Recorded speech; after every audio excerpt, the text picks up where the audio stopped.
Yo, what's up guys? It's Austin, and I'm so sorry that I haven't been posting on my YouTube channel lately. I've been very busy writing and recording demos for a brand new album. It's all I've been working on every single day for the last month, so I apologize for not being around that much. Last month, I made a little introduction video telling you guys some of the stuff I use to make my videos and my acapella videos, but a lot of you guys had more questions on the audio side of things, like what microphone do I use, what audio software do I use, if I want to get into recording music on my own but I don't have that much money to spend, where do I start? So this video is going to cover all of that. So first thing to note, when it comes to audio, there is no right or wrong way to do things. So everything I do to produce my music has come from trial and error over years of trying different stuff out, and what works for me might not work for you. Now I know some of you either have a YouTube channel already or want to create a YouTube channel, whether it's to post covers or film skits or talking videos like this, but something that everybody's always worried about when it comes to YouTube videos is copyright. When you're making a video like this, and if you use someone else's song in the background, you don't want to get a copyright strike or have your video deleted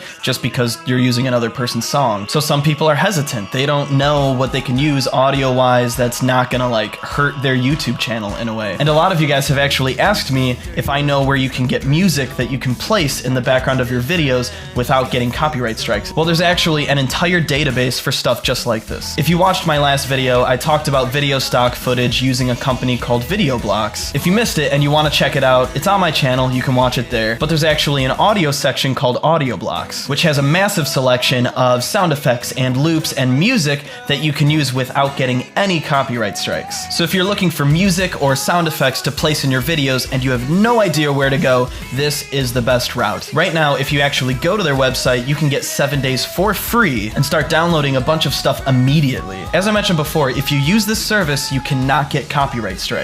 All memberships through AudioBlocks comes with a 100% royalty-free agreement, meaning that you can use any of their audio on YouTube videos, on SoundCloud, in film projects, in your podcasts, and have the rights to do so. And this royalty-free agreement has you covered and is valid even if you cancel your membership. So it doesn't matter if you're a member for 2 years or just 2 weeks, if you cancel, any of the audio that you downloaded under the service is still covered. So it's a really useful tool if you're serious about making videos on YouTube. Go to audioblocks.com/YouTube or click on the link in the description and you can see where you can get your free 7-day trial and just try it out, you know? Try new things. Don't be lame. When it comes to audio, the question you guys ask more than anything else is, what microphone do I use? What is this thing?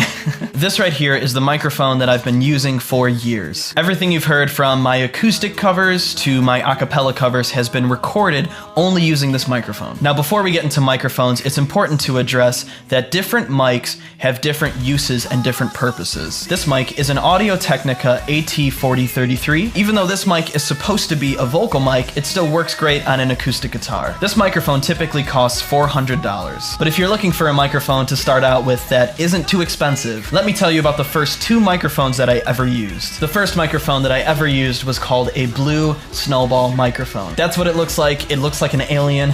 And you can pick this microphone up now for about $50. If you're just starting out and you don't really need things to be that great of quality, this is a great starting mic. It's very easy to use and figure out, and it only costs $50. If you want to step up quality significantly but still not really break the bank, this right here was the second microphone that I ever used. This is called the Blue Yeti microphone. The quality with the Yeti microphone is significantly better than the Blue Snowball microphone. I used this microphone for a couple years before I upgraded to this bad boy right here. So those are a couple really good starting mics. You guys also want to know what audio editing software I use. The digital audio workstation that I used for years and years is GarageBand. It's such an easy program to learn. It's so user-friendly. It's great. Some people doubt GarageBand because it comes free with an Apple computer, but if you learn the program, you know how to use the program, you use good plugins, it's gonna sound great. Everything off of the Wolf Altogether album, produced in GarageBand. All of my acoustic covers, produced in GarageBand. The entire acapella project, I produced in GarageBand. So, GarageBand is great if you know how to use it, and if you get outside plugins and expansions, it just makes it that much greater. Going back to the microphones for a second, please get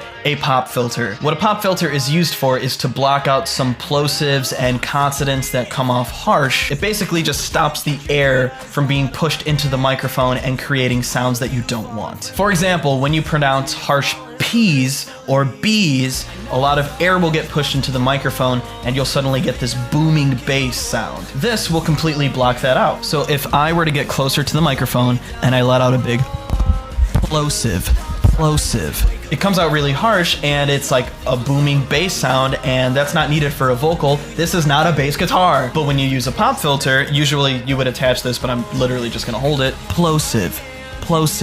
A po-po-po. It catches the air from being pushed into the microphone, and it doesn't create that bass sound. It helps with other consonants like S's and T's and k and you know, all of that kind of stuff. So get a pop filter. You can pick them up for pretty cheap, and that's all I'm gonna tell you for right now. Like I said earlier, audio is about trial and error. I learned all of these things, and I'm able to do it on my own because I took the time out to learn it, to try different things. And if you want to make music or anything audio based, you have to do the same. So I'm giving you the tools and more information than I had when I first started out, so you can start exploring like I did and trying different things. If you guys still have questions, which I'm sure you do, leave them in the comments down below and I will answer them in the next installment of my little like how-to videos when it comes to how I make my videos or make my music and things like that. Also, let me know if you guys even like these, because if you don't, then I could totally stop them. And give me one more month to finish up this new album before I'm able to start posting more covers regularly. I know I've been gone from YouTube a lot. If you're looking for updates on the new songs or what I'm up to with the new album, you can follow me on Twitter or Instagram. That's where I post like